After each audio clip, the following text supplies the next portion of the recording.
I've tried looking for videos about this and I couldn't find anything, so let's go through the chip hierarchy. Now, there's basically 3 tiers here. I don't know why I'm putting it down here. Alright, so there's basically 3 tiers here. Four if you count TSMC. So tier 0 is TSMC, and they basically manufacture everything. Like, nobody has the manufacturing capability that TSMC has. TSMC is Taiwan Semi, and basically they're responsible for this entire chip industry in the way that we know it. Them and kind of Apple. They manufacture chips. So Apple, everybody who is serious about making chips uses TSMC, and there's really no other alternative. So that is tier 0. Tier 1 is Apple. And you might be wondering, why Apple? Like, why isn't it NVIDIA? The reason why it's Apple is because in 2013, I don't know if you remember this, but there was this thing called Chipgate in 2015 with the iPhone 6s, where basically some iPhones were randomly getting TSMC produced chips and other iPhones were getting Samsung produced chips. The Samsung produced chips were performing materially worse than the TSMC chip. In 2013, Tim Cook basically cornered TSMC, knowing how important they would be, and offered them $5 to $10 billion to basically be like, we want our chips first. That partnership has been going on for more than 10 years now.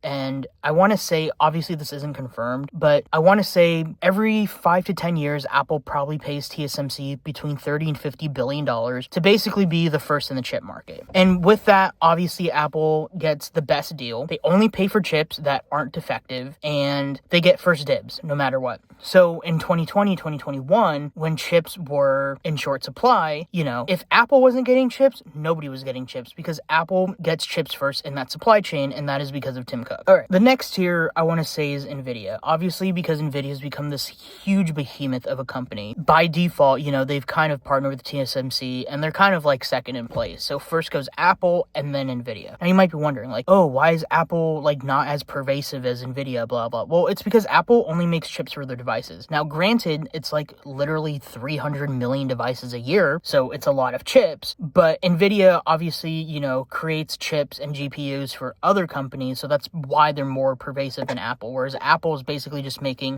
chips for their own devices. Tier 2.5, I would say, is maybe AMD. They're obviously not as big as NVIDIA, but they're like kind of in between, and of course they have billions of dollars in revenue, so they're kind of tier 2.5. And then tier 3 is everyone else. So when you see like the whole chip shortage happen during the 2020, 2021, if Apple wasn't getting chips, nobody was getting chips. NVIDIA wasn't as big back then, but, the moment Apple started getting chips, you saw maybe 6-7 months later, everyone else was getting chips, and that is because Apple is kind of like at the top of TSMC's supply chain. TSMC is basically the only game in town. All right. Anyway, I would like to note that most of this is going off of memory.